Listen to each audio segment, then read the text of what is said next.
triggered so much better.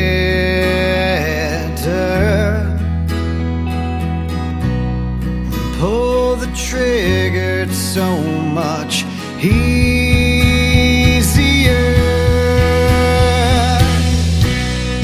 Pull the trigger so much faster. But there's got to be more to life there. All right, folks, welcome back to the College Football Tonight. We're at the 7 o'clock hour. We have Lee Knissis with us, the co-host of the Sports Brunch from the Carolina Sports Radio Network, and he's on tonight because we're gonna talk about the ACC championship game coming up between Clemson and Miami. So, just talk about your experience with the ACC championship game over the years. Oh, it's been fun, man. I mean, it's great in Charlotte. It's a good spot. I mean, it's in the middle of the ACC. I don't know, what a better place to do it. They tried to do it in Jacksonville for a while there in Tampa, and it just didn't work out. And I think Charlotte's the best place. You had that odd year last year with everything going on with the bill here where the ACC freaked out and moved everything out of the state. But, it's back, and I think Charlotte's the best place for it. Well, talk about the festivities. I know you and I always go to the Legends Dinner, also with our colleague, Ewan McCreeve. So just talk about that Legends Dinner. It's pretty cool to see all the old ACC legends and plus the players who won awards. Yeah, well, I mean, depending on who you are, I like going to the ACC Legends Dinner because it's cool. You get to see, like you just said, all the people who've won past awards. I mean, if it's you like to go there to get a few drinks in you. And Hey, this is a family show, Sarah. It's a family show. But no, it's a great experience. It's cool. It's a different thing to do too, and you get to see a lot of people. I mean, this year's induction class is pretty cool. You got Tom Coughlin on the list, so I think that's a big deal. But yeah, I mean, that's one of the great things. The festivities in general at the ACC is pretty cool. It's Friday night. You got the Legends Dinner, and then they used to bring everybody back. A couple years ago, you had Boomer Esiason there when Maryland was still in the ACC. I mean, so they bring guys back too on the field. So I think in general, it's just a fun time. I don't know what other championship game is like this. I don't think the SEC is like that. No, well, we can't go to the ACC because you and I don't get approved for it, right? Yeah, I think it's because it's more business than it is casual, and I don't know if I want to be involved in that. Right, exactly. Well, just talk about Clemson and Miami. I know you and I, follow the ACC, very close during the year. So, what do you see with both teams? Well, I think if you go back to the beginning of the season, I think it was pretty obvious. You go back to July when I saw you last. Yeah. I think that it was either Clemson or going to be Florida State at the time when you talked about it.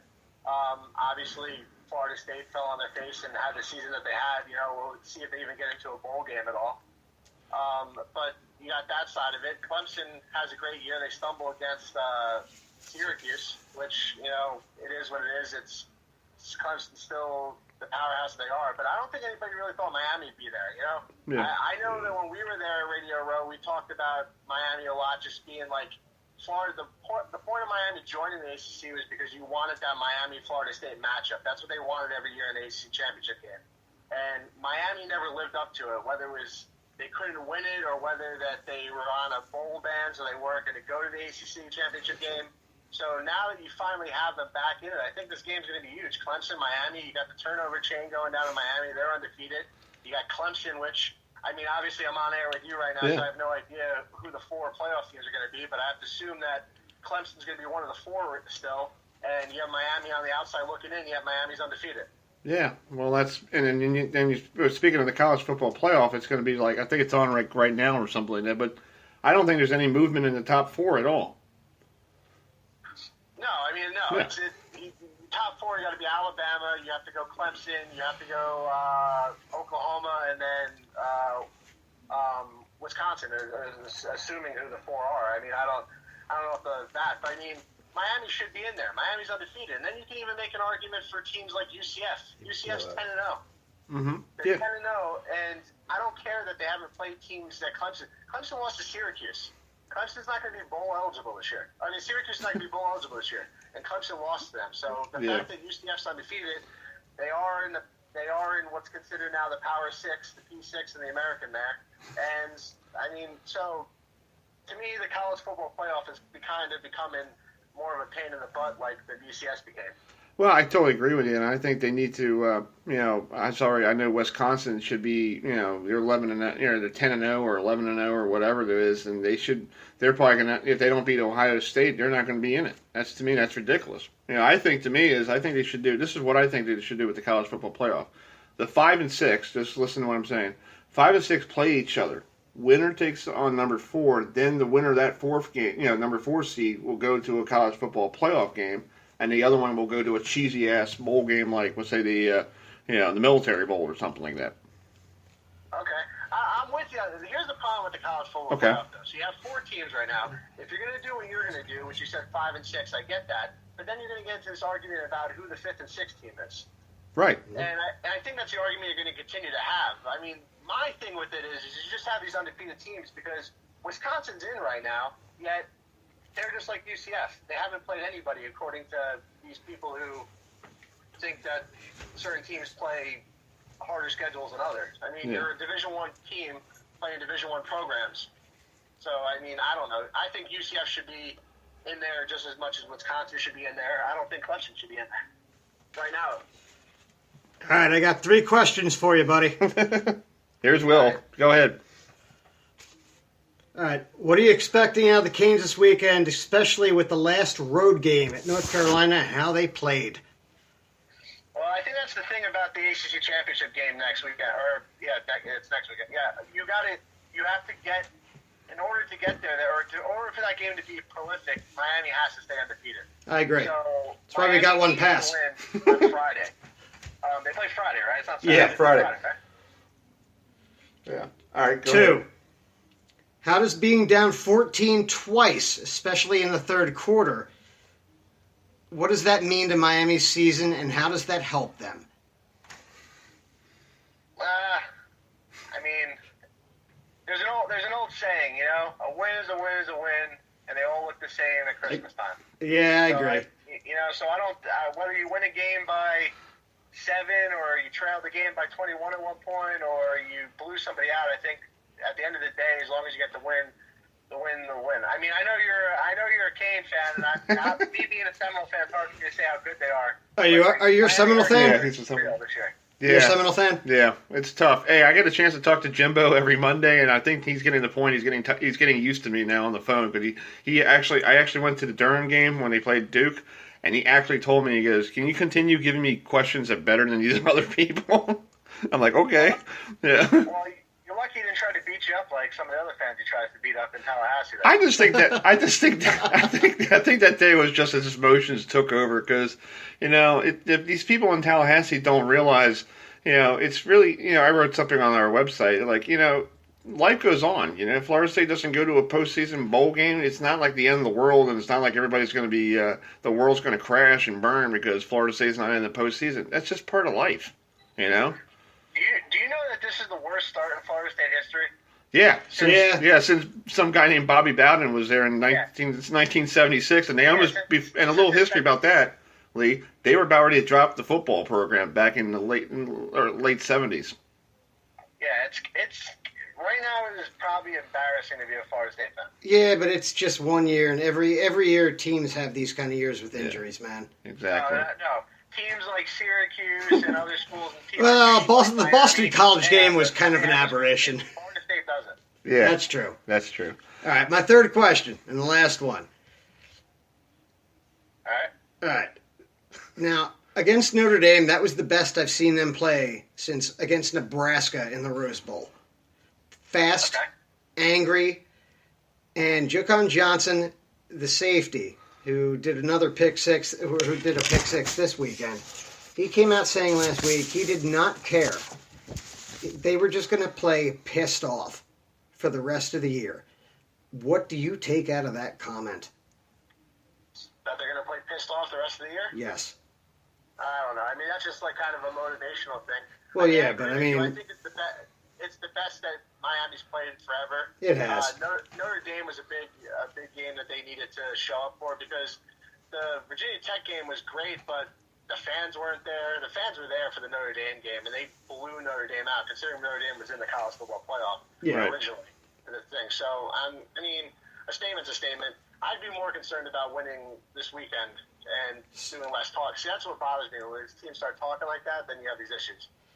No, I agree, and believe me, I'm worried. Yeah, that's true. Well, Lee, I know Thanks, you're man. Thanks, Will, for helping me out. Thanks, Lee. I do need to talk to you off the air about what we're going to do for the ACC championship weekend. So we'll do that in a couple minutes. So, Lee, thanks for joining us tonight, and we'll be right back. All right, later, man. Thanks, guys. Yep.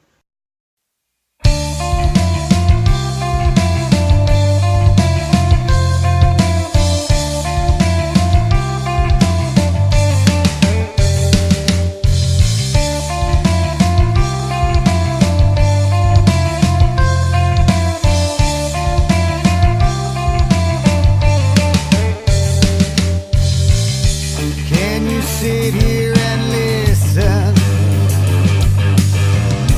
to our voices tonight? They seem so broken by these sands of time. Give me just one more chance to see your light. That's all I'll ask tonight. To find all the memories are just now. I shut away where I dream of better days for you, for me, for us. Yesterday never fades away as much as we wanted to. I wouldn't trade a day that's past my face, even though my heart has wanted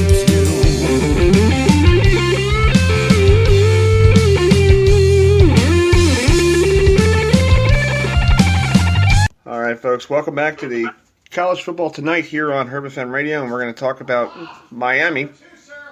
Miami taking on Pitt this weekend, and we have Matt Scholl from Kane Sports from Rivals.com. So, Matt, thanks for joining us. Talk about Miami. They just became number 2 in the college football playoff, and they go to Pittsburgh. So, what do they have to do to keep everything going?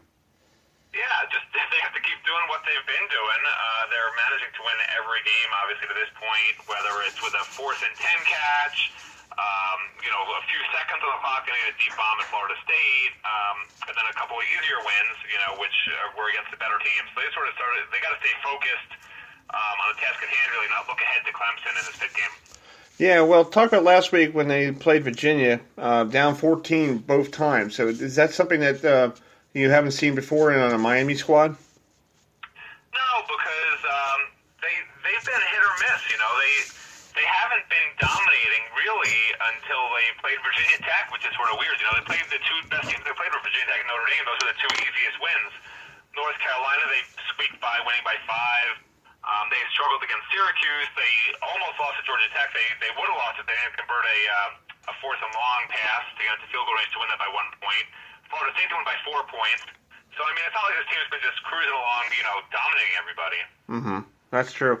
Well, talk about practice today, because I know Coach Rick was not on the teleconference call this afternoon. So, how was practice so far? Yeah, this was actually one of their more physical practices.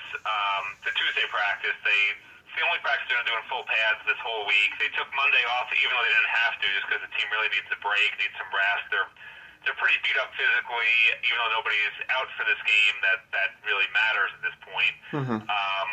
But yeah, they'll practice again tomorrow, a lighter practice, and then they'll travel up on Thursday to Pittsburgh. Yeah. Well, talk about Pittsburgh. What do you assess of Pittsburgh? They're 4-7, and they're not going to a bowl game this year. So, just what do you think about Pittsburgh right now? Yeah, Pittsburgh doesn't really scare me in terms of them beating Miami. Especially if they start Kenny Pickett, who really doesn't have much experience. I know he played pretty well at the end of last game. But I believe he's a first-year guy. For him to start against really one of the best defenses in the country is going to be a tall order. And then Benvenucci hasn't been great. You know, I think he's got 5 touchdowns, 5 interceptions. It's an offense averaging 24 points a game, which is pretty average. Defense has been not great either. A little better than last year, obviously, when last year's Pitt defense was a total disaster. But Pitt's still giving up about 4 touchdowns a game, and Miami's been pretty good on both sides of the ball. So it's really not. There's no matchup you point to with Pittsburgh and say, Miami's in trouble there. Yeah, that's true.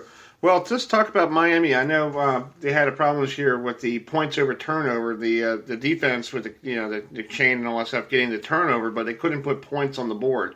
Is that something that they've been working on a lot since then? Oh yeah, they really wanted to score touchdowns on defense, and they did get. They've gotten a couple of them the last 2 weeks. They got Trajan Bandy had a pick six, and then this past weekend, Jaquan Johnson had a huge pick six that actually tied the game in the third quarter. So they finally are starting to actually turn around, turn the turnovers into touchdowns. And surprisingly, we look back at the last, they've had 5 championship years. The 2001 championship year, I think they had 8 or 9 touchdowns on defense, believe it or not, which is crazy. Mm-hmm. But the last 3, I believe, championship years, they really didn't score on defense. They had the same amount